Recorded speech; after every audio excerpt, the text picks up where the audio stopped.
Muita gente pergunta de onde é que surgiu o Cardio Papers. Então hoje estamos aqui reunidos para fazer uma compilação dessa história aí de quase 11 anos do Cardio Papers.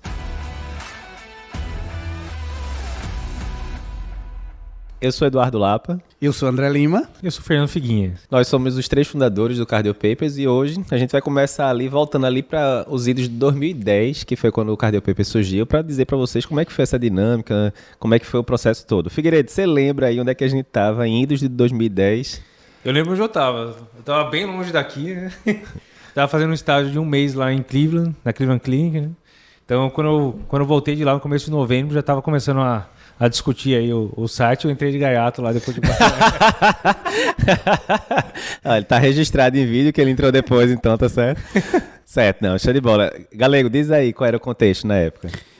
Então, a gente estava no R2 de cardiologia. No INCOR, né? No INCOR. E a gente estava rodando, acho que o rodízio de unidade coronariana. Acho que sim. Eu lembro muito bem a gente sentado lá fazendo a evolução. E nesse momento a gente estava pensando já em produzir alguma coisa. A gente já fazia resumos. Eu já tinha alguma experiência sobre criar sites e criar blog para compartilhar informações médicas, e aí a partir daí surgiu a possibilidade de aumentar o compartilhamento e ampliar as pessoas que poderiam utilizar os nossos resumos. E a partir disso, a gente pensou, vamos criar um site, vamos criar um blog para a gente compartilhar todos esses conhecimentos que a gente está tendo aí nessa nossa vida de residente. Lembrando, né, galera, que em 2010 essa história de blog não era que nem hoje em dia, que qualquer criança de 12 anos tem blog, né? Era um negócio que estava bem incipiente ainda, né? Enfim. E aí foi bem isso mesmo, né? Eu tinha um grupo de estudo, eu, Galego e Anne, que é colega nossa lá de Fortaleza, a gente estava estudando para a prova de eco, de sub, e a gente fazia resumo, aquelas coisas todas. Na época tinha muita coisa de lista de e-mail, né, Galego? A gente mandava lá resumo de trombolítico no grupo do INCOR, tinha 20 pessoas e tal.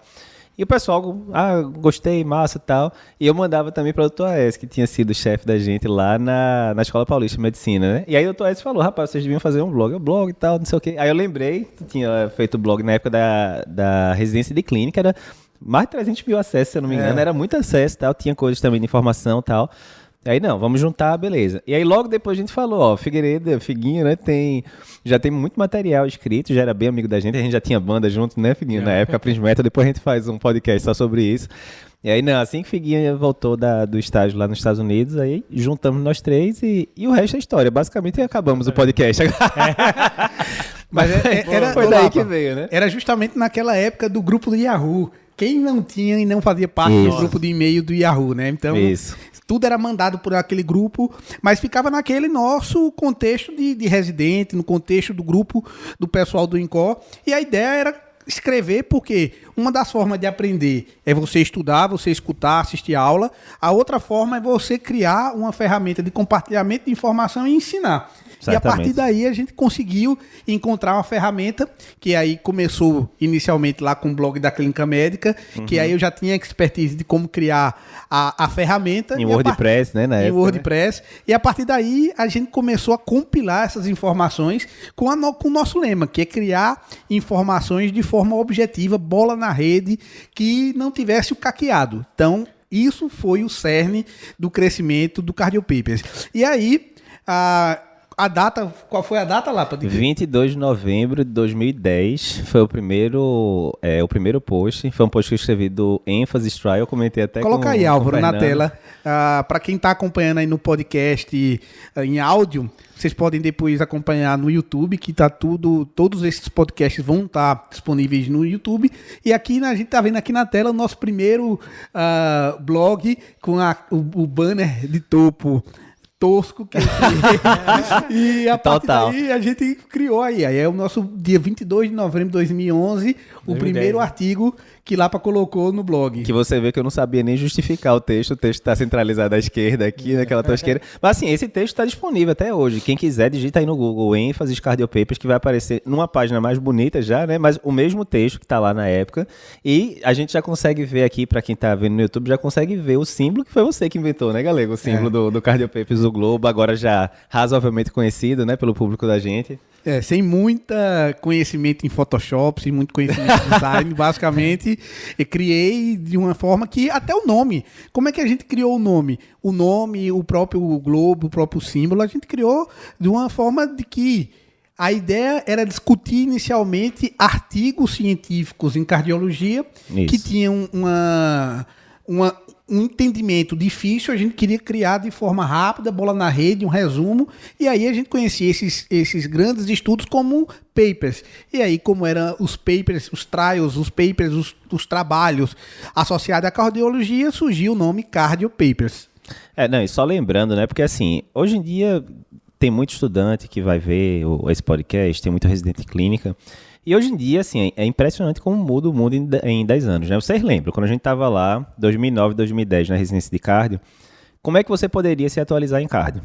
Quais seriam as opções, né? Óbvio, né? Diretrizes, já tinha essas coisas, site da SBC, American Heart e tal, beleza.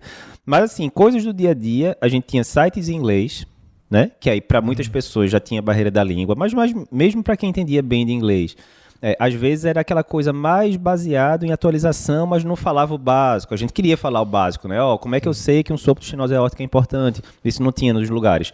Ou congresso, né? Que era aquele negócio, você ia para um congresso lá X, ou brasileiro ou estadual. Não eram congressos baratos, mesmo para residente pesava no orçamento, e ficava aquela confusão, várias aulas de 15 minutos acontecendo ao mesmo tempo, você ficava correndo de um lado para o outro. Às vezes chegava naquela aula que o tema era muito bom, mas o conteúdo não achava tão interessante. Perdi tempo aqui, não sei o quê. As aulas boas, geralmente você chegava, tinha aquela fila gigantesca. Exatamente. Né? Meia hora antes você não entrava. Era uma coisa, a gente gosta muito de produtividade aqui, todo mundo, né? Assim, de conseguir o melhor resultado num determinado espaço de tempo. Congresso me parece péssimo em relação a isso, né? Porque você gasta muito tempo para conseguir pouca informação. Via de regra, né? Estamos generalizando de forma geral. Então, foi uma mudança de paradigma no ensino de cardiologia, né? Foi sendo ao longo dos anos.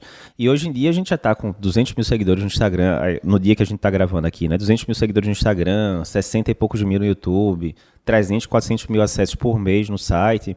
Então, para muita gente que começou a acompanhar a gente 1, 2, 3 anos atrás, e surgiram vários outros perfis de qualidade em medicina de forma geral, você acha que isso sempre existiu, né? Que o Instagram sempre existiu, que o YouTube sempre existiu, mas 10, 11 anos atrás era totalmente diferente a realidade, né? Totalmente. Era da época do Orkut, né, galego? Ali tava começando o Orkut, a gente viu surgir o Orkut, e depois a gente viu... Entregou a idade total agora, né? O cara viu surgir o Orkut, para não dizer que a gente é da época do Mirk, né, galego? Porque aí... o Mirk aí já começa a pesar mais. Já aí... complica o meio de campo, né? E aí eu vou pedir para Álvaro até colocar aqui na tela um dos primeiros resumos, que aí foi dos alicerces do Cardio Papers, foi justamente aí Figuinha, que gostava de fazer resumo, então ele criou aqui a capa do livro. E é isso, Figuinha, como é que surgiu esse PDF com resumo dos principais livros de cardiologia, da nossa Bíblia de Cardiologia do Brown Audi? Como é que surgiu isso? Na verdade, desde a faculdade eu gostava de fazer isso. Então eu fazia resumo de todas as matérias que eu passava no internato inteiro. Então eu construí um livro, um PDF lá de 1.500 páginas de medicina geral. Sucinto. Pouco sucinto. Mas era assim, é tudo recado de beira-leito. É o que a gente quer passar no Cardio Papers. Uhum. Então era tudo nível de evidência F que eu falava, né? Que é F de Figuinha. Então era o que eu escutei o cara falar, não sei se é verdade ou não, mas o cara me passou. E daí eu criei isso, depois para a clínica, mesma coisa, passava no estágio de hemato, fazia lá todo o resumão, passava reumato, todo o resumão. E daí eu utilizava isso para estudar para a prova de R1, depois para a prova de R3. E daí quando eu entrei para cardio, o foco era passar no título, né? Então eu criei aí, eu tinha umas 800, 900 páginas de cardio, mas assim, tudo meio desformatado e tal, mas a informação estava lá. E uma das coisas que eu lembro para o pessoal ver como a gente tá ficando velho, eu me lembro que uma das coisas que eu via você anotando nas aulas e que logo na sequência eu comprei um para mim era o Palme Centro, né? Que era o ápice da época, né? Todos os resumos desde o internato foram tudo no Palme. Eu escrevi com o dedinho lá no Palme, aquele negócio tosco lá. Quem não sabe, mas daí eu passava, quem não sabe o que é um Palme Centro, escreve aí no Google, Palme Centro, que vocês vão ver com aquele tecladozinho tosco, físico ali e tal, né? Enfim. Não, mas eu escrevendo lá tudo, botando no bloco de notas, aí jogava tudo depois o Word, botava os hiperlinks e criava um PDF. Ficava um negócio bonitinho e tal. Exato. Mas foi assim que surgiu todos esses resumos aí. Não, então, esses resumos eu me lembro que na época a gente já estava, desde a época da residência de clínica, não existia Cardio Papers ainda, eu já estava fazendo com o pessoal da residência o manual de clínica médica, E aí, nessa história, lá no Incol, quando eu encontrei Figuinho, eu falei, opa, Figueiredo, vem pra cá que você vai ajudar a escrever o livro. E o primeiro livro não tem a marca Cardio Papers, né? Mas já foi a equipe do Cardio Papers, em grande parte, que fez, que foi o Guia de Bolsa de Clínica Médica, né? Que a gente abordava a clínica de forma geral. E logo na sequência, aí sim, veio o primeiro livro do Cardio Papers, que foi o Manual de Cardiologia. Cardio Papers, quem tá aqui no... Deixa eu mostrar aqui, pessoal. Quem estiver vendo no YouTube consegue ver aqui a imagem. Quem estiver no podcast pode colocar no Google aí depois para ver. E foi um livro que é um livro... literalmente assim, de bolso, né? Você consegue colocar na bata, tem cerca de 700 páginas. E fez muito sucesso esse livro, porque assim, a gente está acostumado com aqueles compêndiozões de cardio, né? Que são inviáveis de você levar pro plantão da vida. E que muitas vezes você pega, tá bom, vou estudar infarto. Aí tem um capítulo top de infarto, mas é um capítulo de 40 páginas e que na morfologia do livro-texto grande deve equivaler a 70 páginas de um livro, né, mais tradicional. Então não é uma coisa prática para você ler, você está lá no estágio, residência, corrido ou na faculdade, muito difícil. Então fez muito sucesso esse livro justamente por isso, por ser bem direto, portátil, né? Enfim, esse livro aqui foi 2012 ou foi 2013, se eu não me engano, o Manual de Cardiologia, né? Então esse daí foi um ponto crucial na história da gente. E aí a gente ficou anos e anos, né? De 2010 até 2016, basicamente, tocando tudo sozinho. O pessoal sempre perguntava, né, galera, no começo, não, o site dá dinheiro, o site tirava dinheiro, né, galera, que a gente tinha que pagar a hospedagem do site. Diz aí como é que era essa logística. Inicialmente, o site, a parte de infraestrutura, a gente não gastava porque era hospedado lá no WordPress, mas depois, apesar da gente não gastar de forma monetária na hospedagem do site, gastava tempo. Quantas vezes a minha esposa reclamava que, mesmo quando ela não fazia parte da equipe oficial do Cardio Paper, ela dizia que ela tinha uma parte da sociedade. Porque quanto tempo eu despendia fazendo, escutando lá para cobrando algum tipo de artigo. E essa é a minha especialidade. É uma das virtudes de lá, para saber encher o saco dos outros para poder cobrar e sair o resultado. O importante é o resultado. Mas o que é engraçado também, antes da parte do gasto financeiro, é o propósito, né? Inicialmente o propósito era a gente estudar e fixar o estudo da residência para a gente mesmo. Então a gente não tinha pretensão de muita coisa. Basicamente a gente compartilhava um resumo que a gente fazia. Isso. E depois o propósito foi aumentando. Inicialmente a gente pensava em algum momento que ia ter algum retorno financeiro, mas basicamente nos primeiros 7 anos, a gente gastava e a gente foi evoluindo, sempre com aquele critério de sempre estar evoluindo, melhorando. A gente saiu de uma hospedagem gratuita, depois para uma hospedagem paga, e a gente continuava. Um dos principais virtudes que eu acho é que antes de qualquer perfeição vem a consistência. Consistência vem Sem antes dúvida. de excelência. E a gente teve essa possibilidade de ser consistente nesse período todo. E aí foi que fez com que a gente conseguisse se manter. Então, no primeiro momento, a gente sim, gastamos 6 anos, 7 anos, tanto gastando tempo, ou na verdade, eu falo agora, investindo tempo e investindo dinheiro, para agora a gente conseguir mudar o nosso propósito, que hoje o propósito, além de compartilhar informação, a gente tem um propósito, uma missão, que aí Lapa vai falar pra gente, Figuinha também, qual a missão atual que a gente se vê hoje em dia, né? A gente pensou muito, né, de fazer um lema do Cardio Papers, e depois de muito tempo ficou muito claro pra gente, atualmente, com tanto depoimento que a gente recebe dos alunos, enfim, seguidores, que é a educação que salva vidas, né? A gente tá num país que muitas vezes a educação não é tão priorizada, né? Enfim, mas a educação que a gente propaga, que a gente tenta propagar com qualidade, ela não é só aquela educação que é para você filosofar sobre a vida, não. Ela tem repercussão direta na beira do leito do paciente e, consequentemente, a gente recebe toda semana, pelo menos, algum depoimento. Tá aqui um paciente que eu recebi com infarto com supra na UPA, eu tive coragem de trombolizar esse paciente porque eu vi nas aulas de vocês que era assim, assim, assado, acertei, tá aqui, o paciente evoluiu bem e tal. Então é a educação que literalmente salva vidas de forma indireta, né? São o protagonista na história não somos nós, são os seguidores, os nossos alunos que estão aí propagando o conhecimento que a gente tenta reverberar das principais diretrizes, trabalhos, análise crítica de trabalhos. Então, para a gente é uma missão de vida bem relevante mesmo nesse sentido, né? Então, foram isso, né? Aí coisa de 6 anos, basicamente 7 anos, sozinhos, até que lá pelos vídeos de 2016 a gente começou a trazer os primeiros colaboradores, né? E a gente foi trazendo o pessoal que tinha feito residência com a gente, ou R+, ou R-, ou o pessoal do mesmo ano, né? Então a gente teve Dr. Pedro Veronese, que é arritmologista, eletrofisiologista, que tinha sido, quando a gente era R1 de cardio, ele era R1 da eletrofisiologia, se eu não me engano.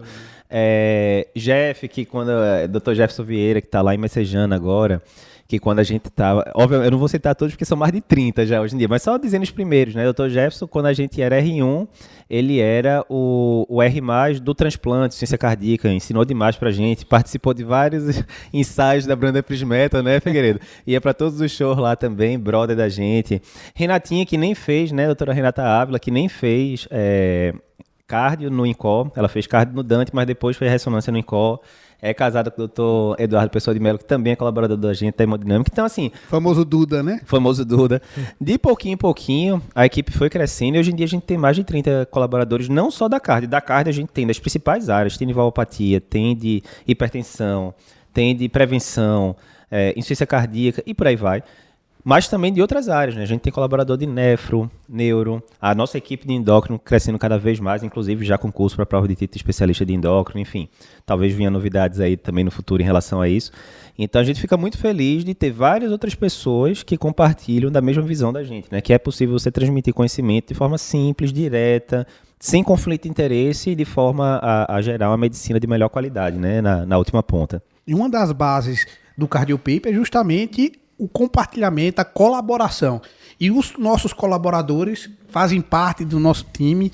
Eles tanto ajudam a compartilhar informações no portal cardiopapers.com.br, quanto também eles foram fundamentais para a criação da nossa literatura, da bibliografia Cardiopapers, que começou com o manual de bolso de clínica médica, depois para o manual de cardiologia, e a gente tem aqui vários outros livros. Em 2017 a gente criou o manual de eletrocardiografia, que aí Lapa vai mostrar para a gente, que é um dos principais, ou foi o principal livro de eletrocardiografia pela Amazon, né? A gente que tá dizendo. Isso. A gente lançou em 2017. Foi engraçado, né, Figueiredo? Tem uns trabalhos que mostram, todo mundo sabe isso, né? Vou fazer uma obra de apartamento. Quanto tempo vai demorar essa obra? 3 meses? Acho que 3 meses acaba. E quando você vai ver 1 ano depois, a obra tá rolando, né?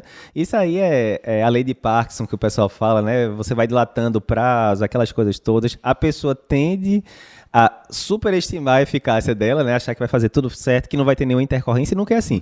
Quando a gente foi fazer o manual de eletro, qual era a lógica? A gente tinha já vários posts de eletro no site, eram os posts mais acessados na época, e Figuinha, do mesmo jeito que ele tinha esse manual gigante de cardio, ele tinha já muita coisa escrita de eletro. O meu pensamento foi simples, a gente já tem um bocado de posts, né? Bem esquematizado. Figuinha já deve ter aí umas 200, 300 páginas. Junto um com o outro, em 6 meses a gente acaba isso resolvido, né? Mero engano. O que era 6 meses eram 4 anos. Mas por quê? Porque a gente começou a ver que o buraco era muito mais profundo. A gente quis ir aprofundando nas explicações, pegando traçados de qualidade, enfim.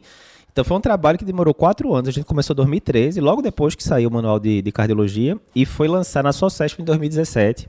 Na Socesp já foi o livro mais vendido e virou durante muito tempo, ainda é o livro mais vendido de cardiologia e de eletrocardiografia da Amazon Brasil, e virou um best-seller recentemente, que é uma coisa que não é comum, né? Livro de medicina virar best-seller, então a gente fica bem feliz com ele. Na sequência dele veio o nosso, mais uma vez, quem está no YouTube consegue ver, o nosso livro Cardiologia Cardiopapers, que aí já é o livro mais tratado, né? O livro maior, tal, que teve a segunda edição em 2019, foi o livro mais vendido do Congresso Brasileiro, que foi o último antes da pandemia presencial, né? Que foi lá em Porto Alegre. Cardiologia Cardiopapers, mais de 900 páginas, mais de 90 capítulos, bem completo. E o último foi o Manual de Emergências Cardiovasculares, Cardiopapers, que foi publicado em novembro do ano passado, 2020. E ainda tem um aqui que não está, que é exclusivo dos alunos do nosso curso ProTec, que é o manual, o Guia de Mapas Mentais para a prova do TEC, que aí é exclusiva, não é possível ser comprado separadamente.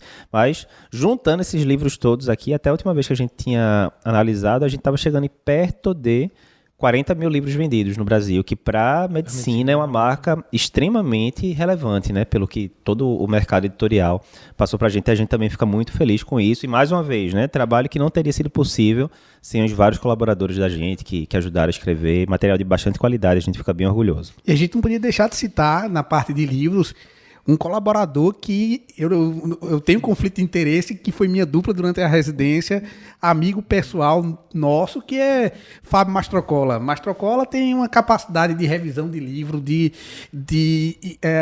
conhecimento em medicina, em cardiologia, de forma particular. Então, a gente não poderia deixar de mencionar aqui com uma menção honrosa para Mastrocola, o Mastrocoleta, que trabalha, que tem um trabalho fenomenal aí na parte de revisão, de estruturação do livro, junto com o Lapa, fazendo toda essa curadoria. Sem dúvida. Não, e é um negócio que é uma das coisas que eu mais aprendi, sabe, Galego, nesses 10, 11 anos de site. Que você precisa de pessoas diferentes, que tenham habilidades diferentes e que não adianta você ficar dando murro em ponta de faca para tentar mudar a habilidade normal da pessoa. Então aqui mesmo, por exemplo, Galego mesmo não gosta tanto de escrever capítulo de livro, não gosta de revisar capítulo de livro e faz espetacularmente bem várias coisas que eu não sei fazer. Enquanto que a parte de livro eu já gosto de fazer. Mastrocola também, mas mesmo quando a gente junta duas pessoas que gostam de editar livro, as habilidades já são diferentes. Por exemplo, o Mastrocola, ele sabe disso, eu falo pra ele, é extremamente desorganizado, com deadline, etc, etc. Mas ele é muito mais eficaz do que eu para ver a revisão ali, a minúcia, né? Várias vezes ele chega para mim e fala, ó, essa creatinina aqui que nesse score tá dizendo que é 2.1, é 2.3, putz, Mastrocola, não ia ver isso nunca, tal. Então, na hora que você junta pessoas que têm habilidades complementares, o resultado fica muito melhor. E aí aquele negócio, o ponto forte de um compensa um ponto fraco do outro.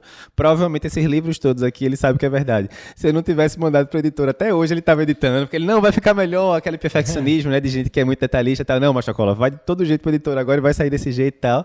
E óbvio, todo livro pode sair com um errozinho de gramática ali perdido no meio de 900 páginas, mas mais uma vez o resultado a gente fica muito feliz e o público, né, validou, né, todos os livros da gente com vendas muito boas. A partir do livro de eletrocardiografia, em 2017 também surgiu a nossa vertente de cursos, né? E aí começou o curso presencial de eletrocardiografia, que foi justamente a primeira experiência na parte de aumentar e extrapolar as fronteiras do Cardiopapers. E aí, como foi que aconteceu, Lapa? Não, isso foi engraçado, galera, porque assim, até 2017, 2018... basicamente a gente tinha um site, Cardiopapers e os livros. O que acontecia? As pessoas não sabiam, não conheciam a gente pelo rosto, né? Então a pessoa via lá, fulano escreveu um post massa que eu gosto e tal, mas qual é o rosto de Eduardo, qual é o rosto de... Não sabia, o pessoal não sabia, porque a gente não aparecia, né?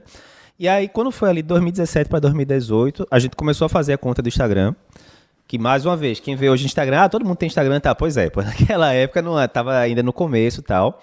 E até pelo Instagram o pessoal ficava pedindo, não, eu queria curso de eletro, aquela coisa toda, né? Vocês têm um livro, achei massa o livro e tal. E a gente fez as primeiras 2 turmas de eletro aqui em Recife, né? Aquele negócio totalmente artesanal. A gente, com a ajuda de 2 estudantes de medicina, a Meli e Louca, que sempre ajudaram muita gente. Não, faz ali o coffee break improvisado, aquela coisa, 20 alunos, 30 alunos. E foi começando ali trabalho de formiguinha. O pessoal via no Instagram as fotos, teve curso presencial em Recife, eu quero, não sei o que e tal.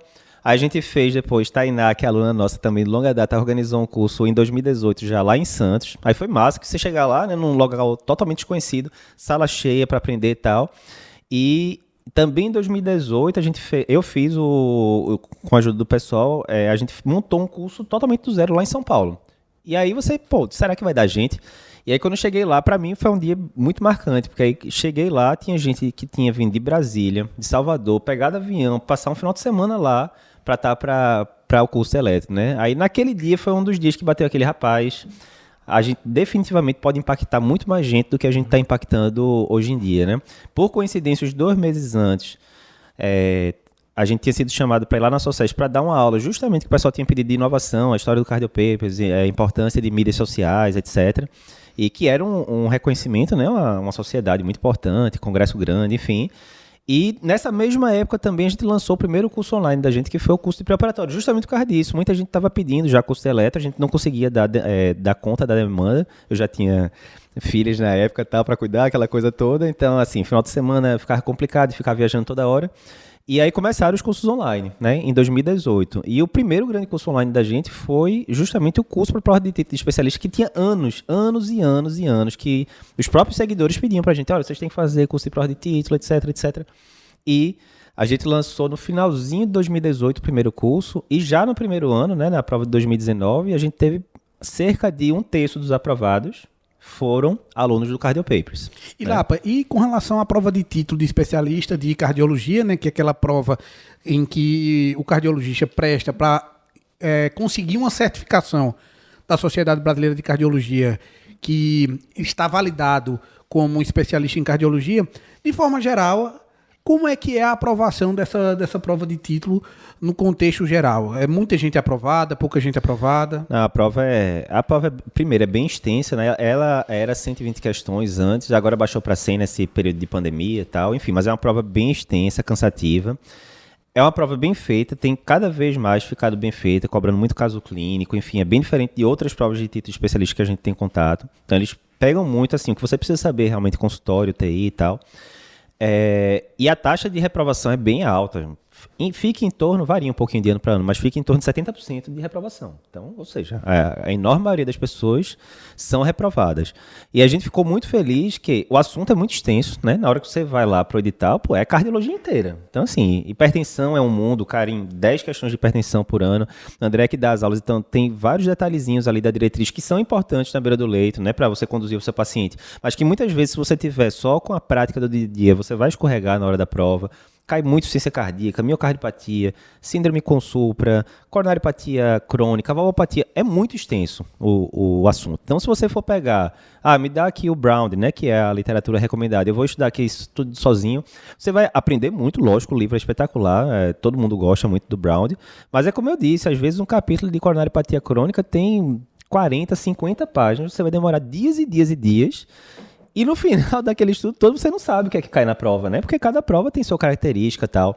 Então a gente fez aquele curso bem focado, né? O que é que a pessoa tem que saber. A gente, do mesmo jeito que a gente está fazendo aqui no podcast, né? A gente faz aquela aula mais descontraída, brincando e tal, enfim, para não ficar aquela coisa pesada de congresso. E os feedbacks E o objetivo é conectar a prática, prática clínica, não só para a prova, mas conectar a prática a toda a literatura. Imagina você pegar uma diretriz em que existem várias informações ali, mas que muitas vezes está desconectada. Isso. Ou que precisa de uma informação, um conhecimento prévio.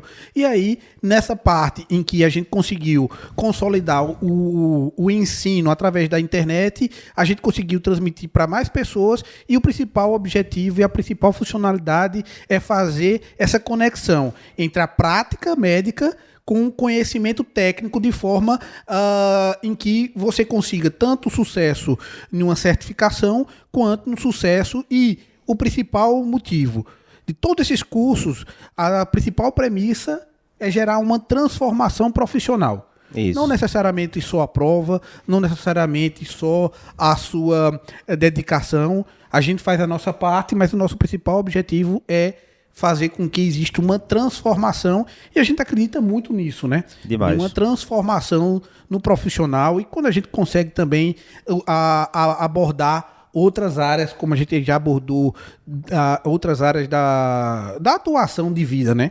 Sem dúvida. O curso do TEC da gente foi, realmente, pra gente, foi um ponto de inflexão muito importante. Depois dele vieram vários outros cursos, curso de consultório, curso de emergências cardiológicas, curso de diabetes, né, indo já para a parte endócrina.